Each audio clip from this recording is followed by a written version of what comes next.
La seconde partie est la suite des Sartois du web. On est également sur Twitch où là, il y a le capitaine vidéo qui dit que TikTok doit être une priorité si on veut des résultats. En secondaire, c'est presque inutile d'en attendre quelque chose. En tout cas, n'hésitez pas à interagir pour la suite de cette table ronde, toujours bien accompagnée autour de moi. Est-ce que ça va toujours? Nickel. Toujours. Eh ben, parfait, ça fait plaisir. Donc on continue à parler des tendances des réseaux sociaux et la création de contenu. Et j'ai vu ça aussi l'autre jour, c'est que maintenant, beaucoup de jeunes utilisent TikTok et Instagram comme moteur de recherche à la place du Google. Est-ce que pour vous c'est une bonne chose, une mauvaise chose? Vous en pensez quoi de ça que 40% des jeunes utilisent maintenant Insta et TikTok pour faire leur recherche d'informations? Bah maintenant, depuis que je le sais, je fais beaucoup de recherches sur TikTok, Ok, mais il faut vachement filtrer. Parce qu'il y a de tout, en fait. Et si on ne filtre pas, il y a de la mauvaise information. ouais, c'est ça le risque. Après, des fois, sur Google, vaut mieux faire des recherches à la main. Parce que sur TikTok, c'est tout de suite l'information directement dans le bec et on ne va pas chercher directement. Donc, pour l'instant, ça va, mais il Mais faut faut pas. faire attention aux fake news, hein, quand même, tout hein. simplement, ouais, c'est ça. T'en penses quoi, Clotilde, par rapport à ça, et même Bérangère? Bah, moi, j'avoue que je l'utilise perso pour, par exemple, les voyages. Je sais que quand j'ai une destination en tête, je la tape sur Instagram. Moi, je suis plus Oui. Instagram que TikTok. Du coup, après, j'ai plein de vidéos qui me viennent avec plein d'adresses, plein de bons plans. Donc, en fait, ça ne m'étonne pas. Et en effet, j'avais vu cette info-là. Et d'où l'importance du wording et des hashtags qu'on utilise pour référencer justement et pas tomber sur du contenu non adapté. Parce que oui, hein, quand on tape un nom de pays, on peut trouver des beaux paysages comme on peut trouver une assiette de nourriture parce qu'il a Oui. utilisé cet hashtag-là. Mais globalement, moi, je trouve que c'est quand même une très Bonne bonne chose. source d'information. Enfin, pour avoir voyagé grâce à des adresses Insta, franchement, c'est de l'info facile, par contre, j'avoue. Ça devient direct, mais c'est top. Ça donne envie. Ça permet, par exemple, de mettre des points d'intérêt sur les pays que tu Bah, voulais faire, c'est ça? C'est ça, et puis des fois on me donne des spots, des îles qui pas trop connues, ce genre Mhm. de choses-là. Et je trouve que c'est ça qui est bien avec les réseaux sociaux et qu'on a tendance un peu à oublier ou à critiquer. Mais la base, enfin le but des réseaux, c'est quand même d'informer, Bien sûr. partager. Et je trouve que c'est grâce à des gens qui continuent de faire tout ce travail de partage. Bon, alors maintenant, il y en a plein qui sont payés pour le faire. Oui, c'est vrai. Mais mine de rien, ça permet de remettre au cœur de l'essence même des réseaux sociaux. Bien sûr. Bérangère, Bah, tu peux te répéter ce qui t'a été dit? non, je trouve que non, mais c'est intéressant. Moi, je savais pas que les jeunes faisaient des recherches sur les réseaux sociaux. Jeune, j'ai 30 ans. Oui, pardon. Non, Oui, mais bah, en c'est tout cas, jeune. Non, mais ça veut dire que. J'ai enfin, 35 ans, c'est donc. les- Non, mais c'est les beaucoup plus. Enfin, moi, j'avais lu que c'était les 18-20 ans C'était qui plutôt ça, ouais, plutôt les l'utilisaient mineurs qui faisaient ça. énormément. Ouais. Mais moi, je suis d'accord. Moi, sans le savoir, je pense que je le fais également. Et effectivement, les réseaux sociaux sont là aussi pour créer du lien, Bien sûr, c'est la base. partager, et puis en fait, finalement, découvrir aussi des nouvelles choses. Et moi, je le fais pour mes clients quand je fais tout ce travail de veille. Donc, je le fais, voilà, sans vraiment le savoir.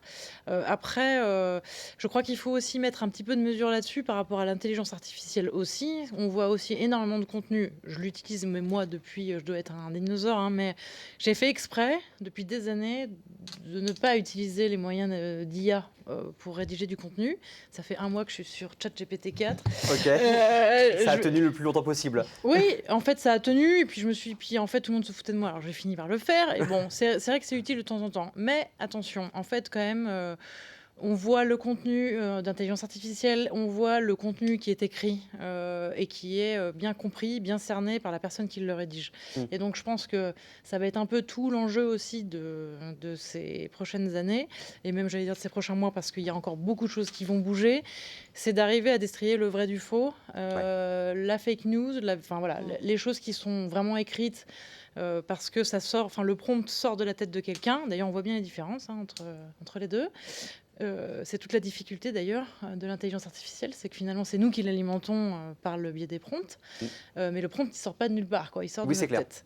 Et donc je pense que c'est quand même très important de faire attention à ça aussi, et puis de sensibiliser aussi à ce qui est effectivement écrit, surtout quand ça touche à des sujets. Voilà. On sait bien aussi la limite des réseaux sociaux. Moi je les critique pas, je vois juste certaines limites. Oui, puis ça doit rester un outil. Après, l'IA, ça peut donner des idées aussi de certaines personnes, mais pas que ça, beaucoup de gens deviennent de plus en plus peut-être feignants et font que par l'IA. Donc, il faut aussi faire attention à ça. Oui, Que ça alors, devienne juste un quand on voit, outil de création peut-être. J'ai découvert Sora cette semaine. Ça va être extrêmement Ça va être un truc de malade. Je veux dire, quand ça va sortir, quand on voit la qualité des vidéos, enfin, c'est impossible de savoir le vrai du faux. Même toi qui es habitué à l'image, à voir les choses réelles ou travailler, c'est compliqué. Je ne sais pas si vous en avez vu, très sincèrement. Si on regarde un peu, ce qui est déjà sorti, enfin voilà, c'est encore en train. Il y a des gens qui ont accès, pas tout le monde, c'est pas encore ouvert au grand public. D'accord. Ça va être génial pour nous pour publier du contenu hyper adapté, etc.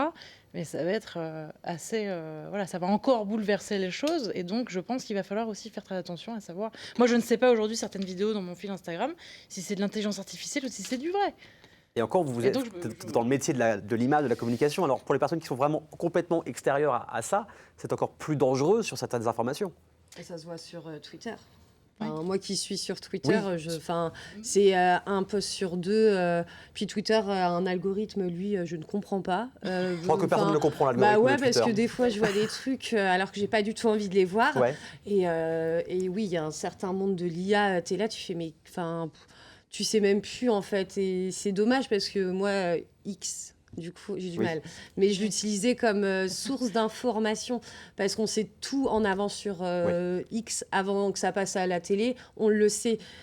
Et ça va se perdre de toute façon. Mais oui, l'IA, moi, ça fait un peu peur à savoir, comme tu disais, le vrai du faux. Et la crédulité des gens, en fait. Déjà, quand on voit tout ce que Internet permet de faire, je me dis certaines personnes pourront être trompées beaucoup plus aisément. Et c'est l'un des travers, par contre, ça, des réseaux sociaux. Mais bon. Faut faire attention, comme partout. Aussi, il y a quelque chose qui revient un peu en force, c'est le côté texte. Il y a Threads, qui n'est pas un gros carton. On a fait une table ronde il y a un mois, mais on parle aussi d'Instagram en off. C'est le fait maintenant de beaucoup de gens écrivent un long texte. C'est aussi pour la monétisation, pour les vidéos. Le texte revient. C'est plutôt pour le côté monétisation ou il y a vraiment concrètement sur les réseaux sociaux aujourd'hui? Après, ça dépend des réseaux aussi, sûrement. LinkedIn, c'est très texte. LinkedIn est très texte. Il faut faire attention à comment le doser. Ouais. Parce que les gros textes sur LinkedIn, moi, je ne les lis pas trop. Oui, voilà. On les lit en diagonale. Moi, je préfère garder des phrases courtes et impactantes.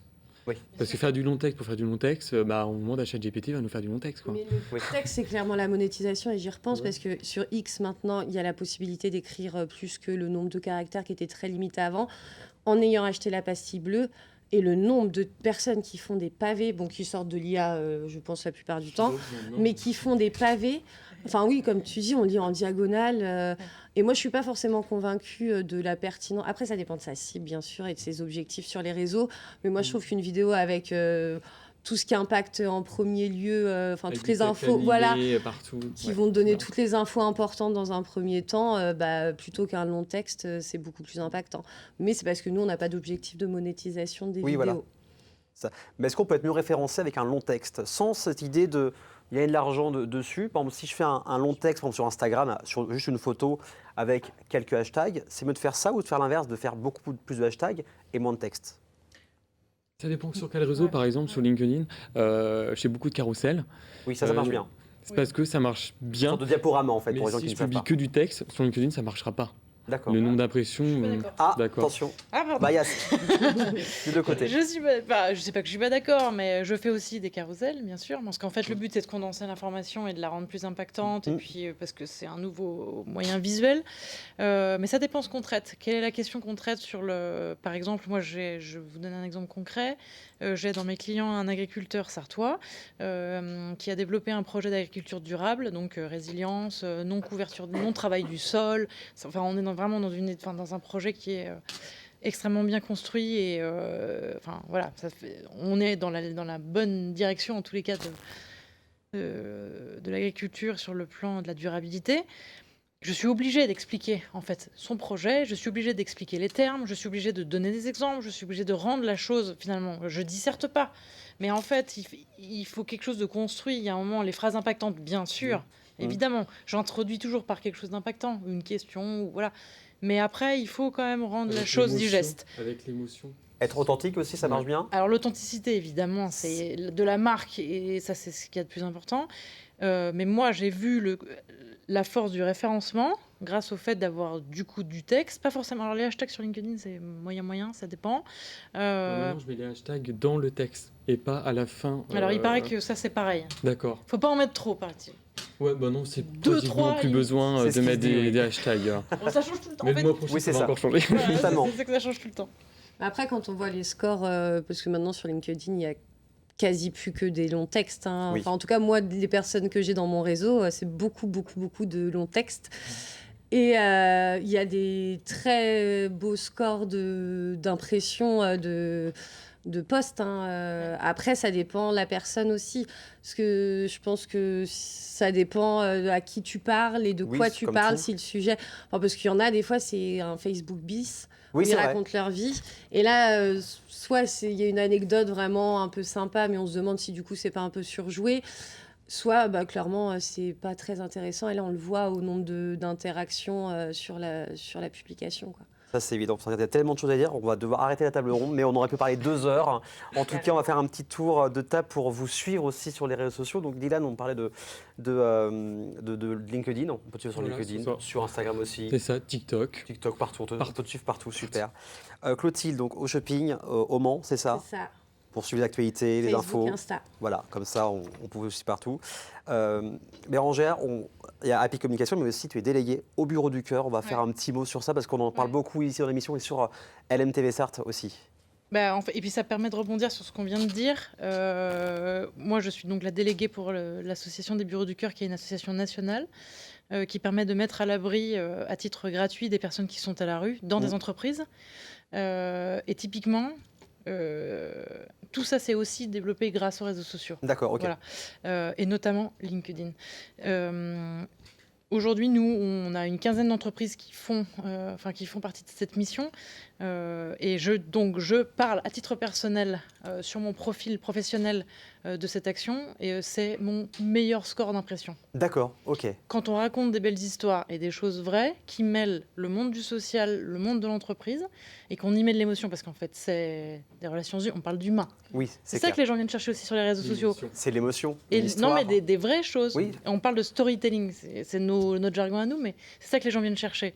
Et finalement, moi, je peux monter jusqu'à 10, 13 000 impressions sur un post qui parle de ce qui se passe dans la vraie vie, c'est-à-dire des vrais gens qui vivent des situations dramatiques avec une issue positive derrière. Voilà. Aujourd'hui, en Sarthe, la délégation a 3 ans. On a déjà accueilli 71 personnes. Voilà. C'est un des plus gros scores, je crois. Comment ? C'est un des plus gros scores depuis Oui, le oui, c'est oui. ça hein. Alors la délégation du Mans est une des plus anciennes. D'accord. Et aujourd'hui, voilà, tous les appels que l'on lance, que ça soit en recherche d'entreprise, en recherche de bénévoles, si je postais pas sur LinkedIn, en fait, Il n'y voilà. aura pas eu tant de répercussions. Voilà. Donc, Donc bah, finalement, le monde du social, le monde solidaire, la solidarité, toutes les questions, les grosses questions qui sont censées nous toucher, finalement sur un réseau social qui était censé être un réseau professionnel, finalement, voilà. On peut être touché même sur ces c'est une belle histoire en tout cas, et on le rappelle, être authentique, et ça marche aussi encore aujourd'hui, même encore plus qu'avant. En tout cas, merci beaucoup à vous trois pour votre expertise sur les réseaux sociaux. Vous savez, il faut être authentique pour être sur les réseaux sociaux, c'est le principal. Dans un instant, on parlera d'alternance dans la communication et de photographie, mais ça c'est juste après la pub. À tout de suite.